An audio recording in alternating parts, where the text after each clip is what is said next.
Psychology is more important than grammar and vocabulary. Most people have suffered with English for so long they worry there's no solution. Trained by schools to be passive, fear, mistakes, and search for just one right answer. Most English learners are stressed and frustrated. Some feel nearly hopeless. They spend years in English classrooms memorizing grammar, rules, and vocabulary lists, and studying for exams such as the TOEFL, IELTS, and TOEIC. Despite all this work and effort, most English learners are frustrated. Many struggle with even simple conversations and feel nervous anytime they must speak English. They suffered countless grammar rules, yet even simple conversations feel difficult. Likewise, despite years of study, most learners still cannot understand American TV or movies. After so many years of traditional learning, students are confused. When they try to speak, they constantly think about grammar and translations. First, they think of a sentence in their own language, then translate it to English. Think about the grammar and finally speak. When they listen, they go through a similar process, then hear the English, translate it into their own language, think of a response in their language, translate their response into English, and then think about the grammar to be sure their response is correct. No wonder their speech is so slow and unnatural. No wonder English feels stressful and difficult. Real conversations are fast and it's nearly impossible to do all of this thinking fast enough, especially when talking to a native speaker. If you think about translations and grammar during a real conversation, you will quickly become lost. Instead of listening carefully to the other person, you'll be translating your own response and trying to remember grammar. Your speech will be hesitant. Often the other person will become frustrated by your lack of understanding. Of course, if you see the other person is losing patience, you will usually become even more nervous. It's a terrible downward spiral that most English learners know too well. There is a solution. There is a way to escape the hidden curriculum. There is a road to English fluency and you can travel on it. You can speak English powerfully. You can speak English clearly, naturally, and effortlessly. This English, however, will require you to completely change your beliefs about education and the way you learn English. I call the solution the effortless English system. And it has two parts, the psychology and the method. Most schools, teachers, and learners focus only on method. In other words, they focus solely on the pieces of the English language, vocabulary, and the grammar. As we learned in the last chapter, schools primarily use the grammar translation method with most communication activities added. While schools focus just on method, they completely ignore the first part of the effortless English system. The psychology, yet psychology is probably the most important element for success with English speaking. When you think of your own English speaking, you'll realize that your nervousness, lack of confidence, and frustration are major problems. How do you change this? Without an effective psychological system, you will struggle to find success with even the best language teaching method. Let's use a story to understand these two important parts of this effortless English system. Imagine you are on a road, driving on a road to English fluency. What kind of car would you want? Let's say all you have to drive is an old, slow car that often breaks down. In addition, you fuel this old car with cheap gasoline. What kind of trip will you have? How fast will you go on this road to fluency? Most likely, your trip will be slow and frustrating, with frequent breakdowns. In fact, you probably will not reach your destination. Now, you could put some high-quality gas in that old car, but even then, it will likely take you a long time to reach your destination. Better gas will help a little, but the trip is still likely to be slow and frustrating. Now, imagine instead that you'll be driving a Formula One racing car on this road to fluency. The car is made for speed and performance. Clearly, it will go faster than the old slow car. But what if you fill it with cheap, low-quality fuel? There will be likely to be problems. Racing cars need racing fuel, or they will not perform well. Obviously, the best situation would be to put high-quality racing fuel into your Formula One racing car. With this car and this fuel, your trip on the road to fluency will be fast and exciting. This is how learning English works. If you've been studying for a while, you know by now that there are all sorts of systems. Traditional classes from language schools, online packages, software course, immersion programs that put you in the country where they speak the language you're studying. In other words, you've got a lot of different cars to choose from. Some way be better than others, some way be faster. But even the greatest of these methods, the Ferrari of language teaching, if you will, needs fuel to make it work. A method, after all, is only an engine. And if you don't give an engine the proper fuel, even a great one won't work the way you like it to be. To succeed, you need both quality fuel and a powerful engine. The right engine plus the right fuel equals success. Obviously, I believe the right engine would be the effortless English system. What is the fuel? The fuel is your psychology. It is the beliefs, emotions, and goals that power your learnings. Your fuel is your motivation, confidence, energy, and enthusiasms. Your fuel is success, psychology. If your psychology is weak, even the best method will fail. In other words, if you have connected stress, fear, nervousness, and doubt to the process of speaking English, you will have a lot of problems. Unfortunately, this is exactly what happens in most schools.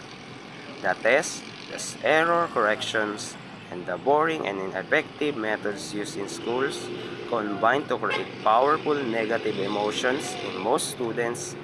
Even if you're using my effortless English method, you must have strong psychology unless you bring the proper emotional energy to the language learning process. It won't be enough. The effortless English system is based upon success psychology system known as Neuro-Linguistic Programming or NLP, developed by Richard Bandler and John Grinder. NLP is focused on the psychology of success, high performance, and motivation, rather than study mentally ill people. Bandler and Grinder researched the psychology of the most successful people in the world. They then created a psychological system designed to help individuals the highest levels of success and happiness in their lives. What Bandler and Grinder found was that happy, motivated, and energetic people actually learn better, perform better, and achieve more success in all parts of their lives. The opposite is also true. If you're feeling bored, stressed, sad, frustrated, or even tired, your brain actually functions more slowly and has a harder time remembering informations clearly. It is important to connect positive rather than negative emotions to the process of learning and speaking English. The process of connecting emotions to an experience or process is called anchoring. Anchoring can be positive or negative.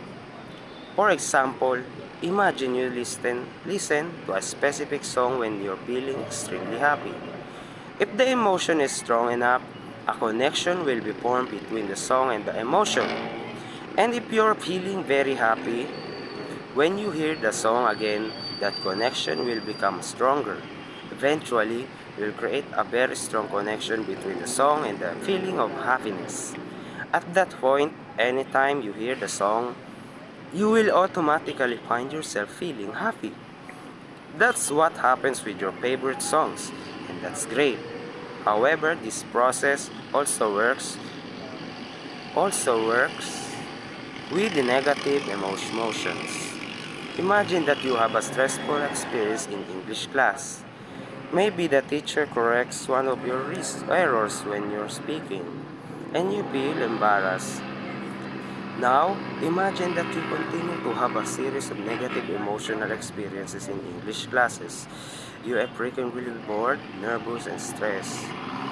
While learning and using English eventually, a strong connection forms between English and the negative emotions. This is a negative anchor. Once this is formed, whenever you try to use English, you will automatically begin to feel nervous and stressed. This is why many advanced English learners still have so much trouble when they try to speak. Sadly, most learners now have powerful negative anchors connected to their English speaking.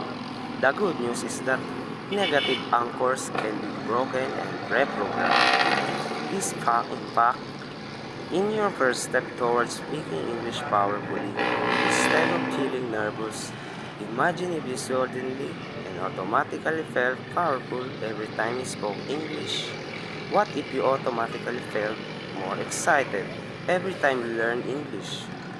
This change alone would improve your speaking through the power of anchoring. You can indeed connect these powerful emotions to English. The secret to breaking a negative anchor and creating a new positive one is intensity.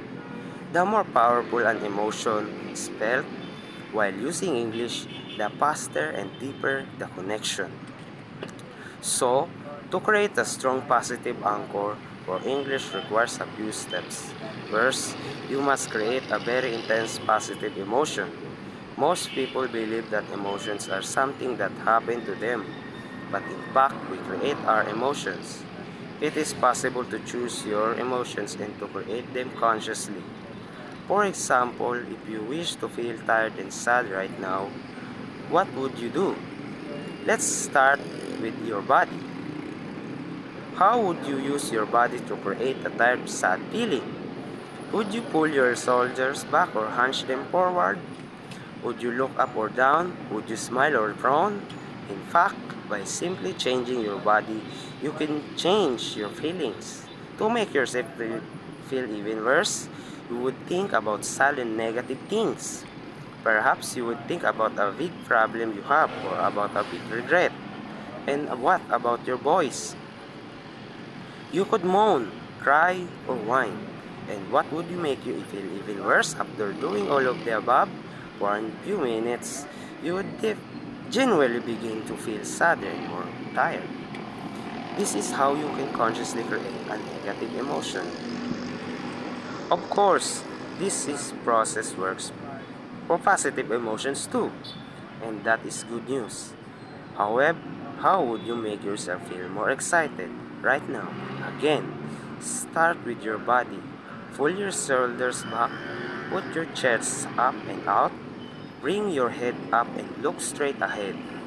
Put a big smile on your face and hold it. Next, change your thoughts. Think about something great in your life. Think about the biggest success you have ever had. Think about your future success speaking English powerfully. Smile bigger. At first, you're just pretending, but eventually you will feel stronger and happier. That's because your emotions change when your body changes. It's a simple technique. Of course, you can feel even better by using your body even more. Instead of just standing and smiling, Raise your arms over your head, then jump in the air like you're celebrating a big victory. And use your voice. Shout and cheer loudly as you jump, and smile and think of wonderful things. Go crazy! This is called a fake emotional state, an intensely powerful positive emotion. The final step, of course, is to connect this great feeling to English. So, still feeling great? Immediately starts listening to an easy English audio. As you are listening, continue to smile and move your body in a strong, positive way. Each day, just before you begin learning English, you create this fake emotion. As you repeat this process every day, these strong positive feelings will become connected to English. Eventually, every time you hear or use English, you will automatically feel energized, positive, and excited. You have broken the old negative anchor and replaced it with a new positive ones. Why happy students learn more? Dr. Stephen Krashen, a linguist at the University of Southern California and one of the top researchers on second language learning, believes negative emotions act as a filter, reducing the amount of new language input you ever learn. As a result, English students who feel bad, anxious, or worried remember less vocabulary and don't speak as well. Essentially, they learn more slowly.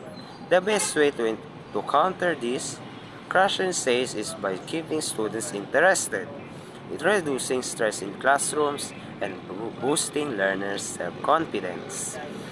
In one study, researchers found that when they compared the performance of students who were energized and enjoying themselves in class with the performance of students who were just energized, students did better. The same was true when they tested these students again at 3 months and later at 6 months. I see the same thing in our effortless English. Community. When you look at your most successful members, you'll find a common factor. They are extremely enthusiastic, they have a lot of energy, they're very positive, they have very strong positive emotions. When you use big emotions, you can speak better right now. Therefore, each and every time you study English, create a fake emotional state, change your body and your mental focus in order to create excitement and positive energy. Build a strong anchor and strong connection between English and your positive English emotion. Heal your English trauma.